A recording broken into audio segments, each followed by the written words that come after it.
오늘 우리가 함께 읽은 이 말씀에 하나님께서 이 11조에 대해서 말씀하고 있습니다. 11조에 대한 여러 가지 논란이 요즘 참 많이 있습니다. 11조는 구약시대의 율법이기 때문에 우리가 지키지 않아도 된다라고 하시는 분들도 계시고, 또 예수님께서 그 모든 것을 이루셨기 때문에 우리가 그 정신만 가져가도 된다라고 말씀하시는 분들도 계십니다.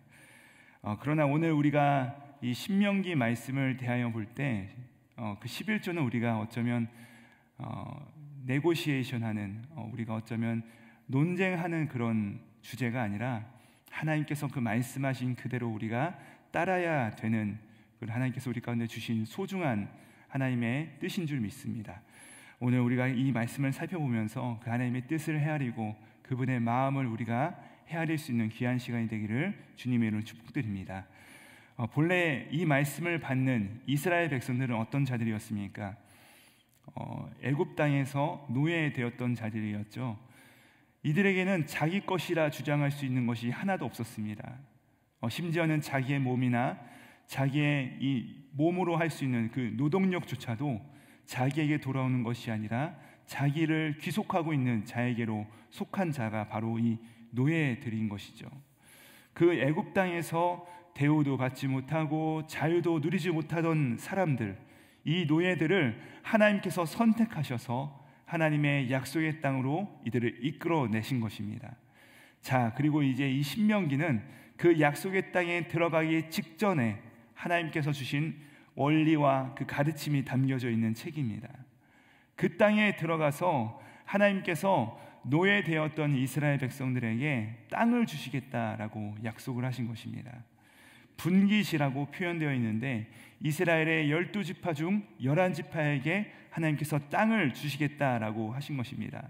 인구가 많은 지파에게는 그 수에 비례해서 넓은 땅을, 또 적은 지파에게는 이에 비례해서 적게, 또 그 지역도 위치도 공평하게 제비를 뽑아서 땅을 주시겠다라고 하신 것입니다.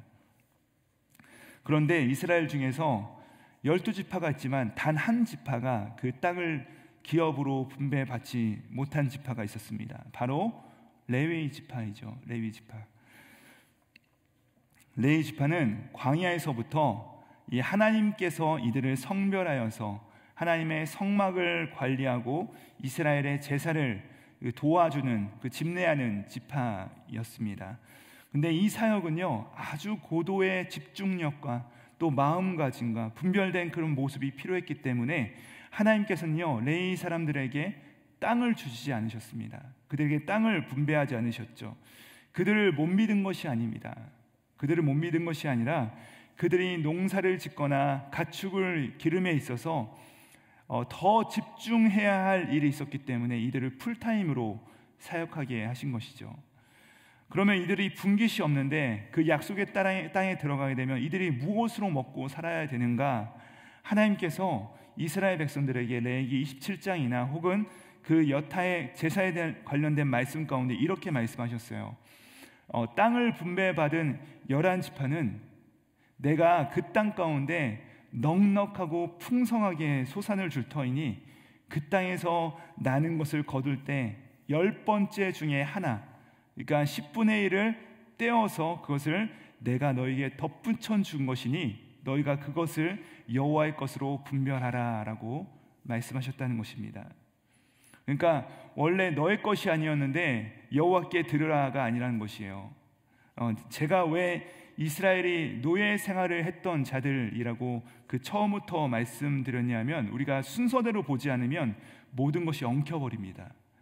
우리가 순서대로 하나님의 말씀을 살펴보지 않으면 이 말씀을 이해하는 것이 참 어렵습니다. 그래서 우리가 근본부터 살펴보는 것이 중요한데요.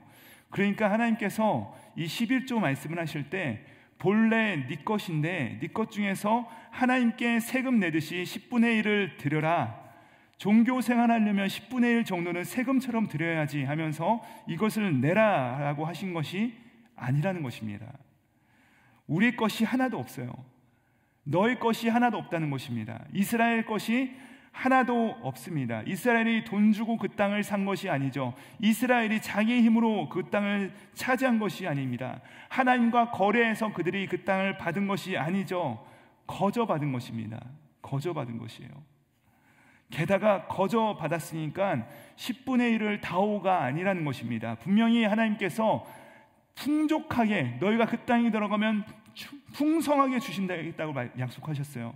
마치 만나처럼 하나님께서 부족함이 없도록 그들 가운데 주시겠는데 그 중에서 10분의 1을 내어서 하나님을 위하여 또 그 공동체를 위하여 또 온전히 집중해야 할 그 한 지파를 위하여 사용하고 또한 그 지파도 역시 그 중에서 10분의 1을 내거나 혹은 넉넉히 백성들로부터 거두인 것을 함께 모아서 그 땅에 있는 나그네와 객과 고아와 과부처럼 연약한 자들과 함께 동거동락하라 하시면서 이 11조를 나누라 주신 것입니다. 그래서 레위기에도 나오고 민수기에도 나오고 오늘 우리가 함께 읽은 신명기에도 나오고 심지어 여호수아서에도 나오고 또 이 마지막 소선지서 말라기 3장에도 나오죠. 이 11조의 이야기가 나오는데 공통적인 그 강조점이 무엇이냐? 11조는 세금이 아니라는 것입니다. 11조는 세금이 아니에요. 11조는 오히려 하나님과의 관계이고 하나님께서 우리 삶 가운데 분깃으로 준 땅을 기억하게 하는 그 장치였다는 것입니다. 나의 모든 것이 하나님의 것입니다 라고 고백하게 하는 그런 하나님께서 주신 선물이었다는 것이죠. 특별히 오늘 우리가 함께 읽은 신명기 14장에는 구약의 여러 곳에 나오는 그 신명기 중에서 아주 그 11조에 대한 설명이 종합적이고 구체적으로 그 의미가 잘 설명되어 있는데 우리가 함께 한번 살펴보시도록 하시겠습니다. 우리 한번 먼저 22절에서 23절 말씀을 함께 읽어보도록 하시겠습니다. 시작.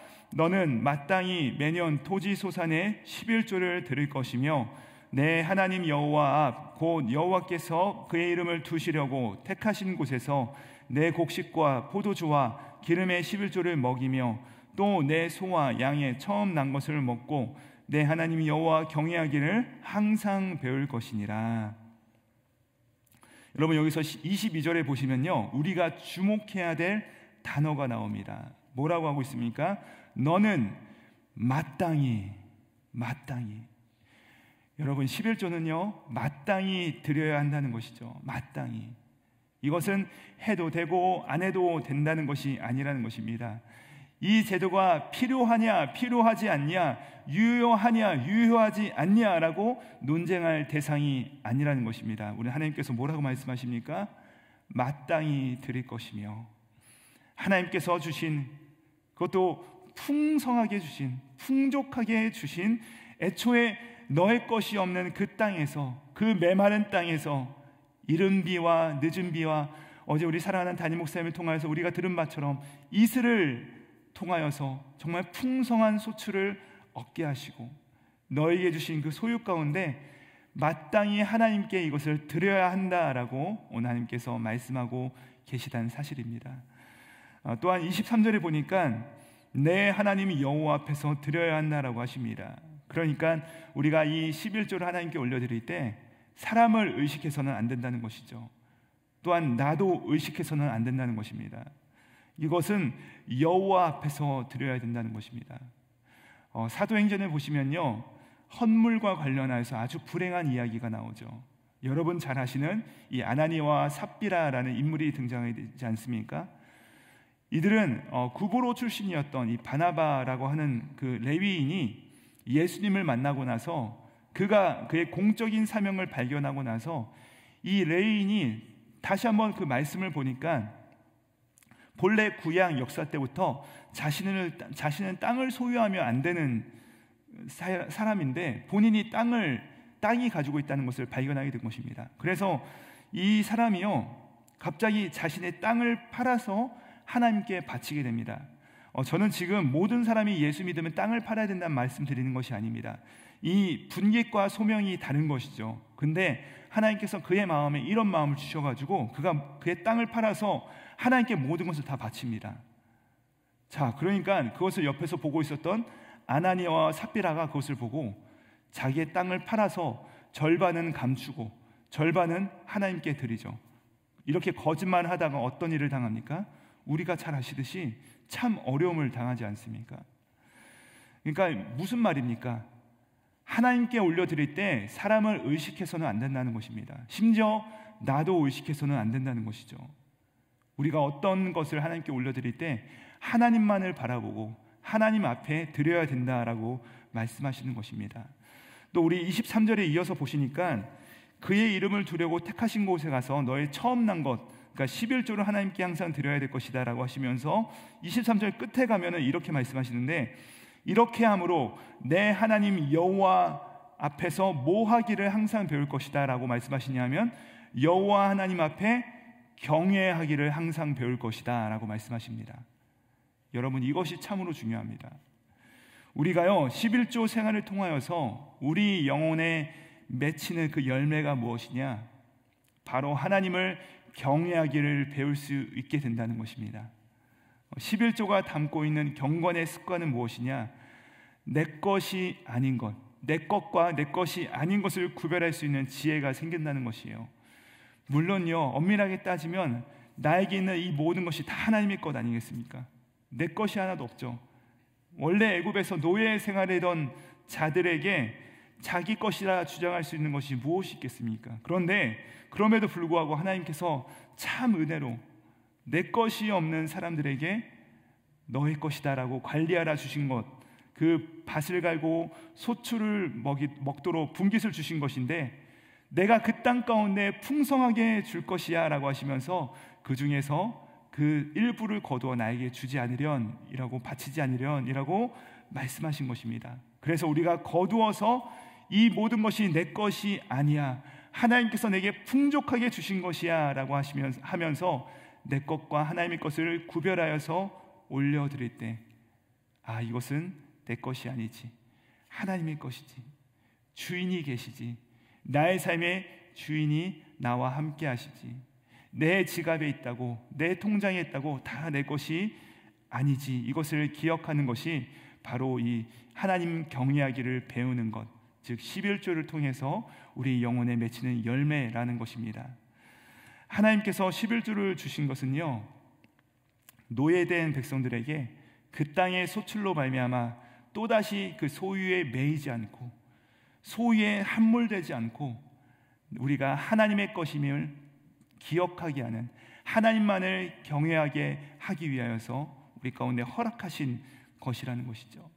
그러므로 하나님은 11조를 통해 우리 모두가 아끼고 좋아하고 사랑하고 집착하는, 저도 참 좋아하고 아마 여러분도 참 좋아하는 이 물질이라는 이슈를 다름으로 말미암아 가장 정확하게 내가 누구인가를 볼 수 있도록 우리에게 장치를 주신 것입니다. 결국 이 모든 과정을 통하여서 우리가 얻게 될 최고의 추수는 무엇이냐? 우리가 하나님께 11조를 드리기로 결단하며 그것을 하나님께 올려드리는 그 과정 가운데 우리가 받을 수 있는 열매는 무엇이냐? 하나님께 내가 이만큼 드렸으니 이만큼 주실 것입니다 라는 것이 아니라는 것입니다. 여러분, 이만큼 하나님께 헌금했는데 하나님께서 항상 이만큼 주시겠다라고 하신 것이 아니라 더 놀라운 것으로 우리와 함께 하시겠다라고 약속하셨다는 것입니다. 또한 때로는 우리 가운데 우리가 이만큼 드렸는데 하나님께서 이만큼 주시지 않을 때도 있어요. 그럼 여러분, 우리가 그때 얻을 수 있는 가장 큰 유익은 무엇인 줄 아십니까? 우리가 하나님께 그것을 드릴 때 가장 얻을 수 있는 가장 큰 기쁨은 내 존재가 하나님을 더 신뢰할 수 있는 존재가 되었다는 것을 우리가 깨닫는 것입니다. 그러니까 내가 물질을 따르는 존재가 아니라 하나님을 경외하고 하나님께서 내 삶의 주인 되신다는 것을 우리가 11조를 통해서 우리가 결단하고 그것을 발견할 수 있는 존재가 되는 것, 바로 하나님께서 우리 삶을 주관하신다는 것을 우리가 인정할 수 있는 존재가 되는 것이라는 사실입니다. 여러분, 그렇게 하면 어떻게 됩니까? 우리가요 한없이 자유로워집니다. 매이지가 않습니다. 그런데 오직 한 가지 매이죠. 주님의 사랑에 매이게 되는 것입니다. 내가 주님을 사랑하기 때문에 주님께 헌신합니다. 한없이 자유로우나 그 사랑에 매여서 우리가 담대하게 자신을 낮추면서 하나님의 영광을 위하여서 달려나갈 수 있는 존재가 되게 된다는 것입니다. 이런 아름다운 존재로서 하나님께서 우리 한 사람 한 사람을 빚어 나가게 되시는 것이죠. 저는 이러한 새로운 존재됨의 기쁨과 자유가 이 11조를 결단하시고 기쁨으로 나아가시는 우리 모든 사랑하는 성도님들의 삶 가운데 있으시기를 우리 구주 예수님의 이름으로 축복드립니다. 기도하시겠습니다. 하나님, 아무것도 없는 우리에게 분깃을 주시고 우리의 삶의 터전에 해충이 들지 않게 하시고 넉넉히 주시며 그곳에서 하나님 자신을 우리에게 주시기까지 우리에게 모든 것을 주시며 우리의 존재가 하나님을 경외하는 법을 배울 수 있는 11조를 허락해 주시니 감사드립니다. 11조를 드릴 때 기쁨이 충만하게 하시고 나는 세상에 묶인 존재가 아니요 나를 구원하신 하나님께 매인 자 곧 하나님을 경외하는 자라는 이 참된 존재의 회복이 일어날 수 있도록 역사하여 주시옵소서. 감사드리오며 십자가 위에서 자기 자신을 피 한 방울 아끼지 아니하시고 우리에게 모든 것을 주신 우리 구주 예수님의 이름 받들어 기도드립니다. 아멘.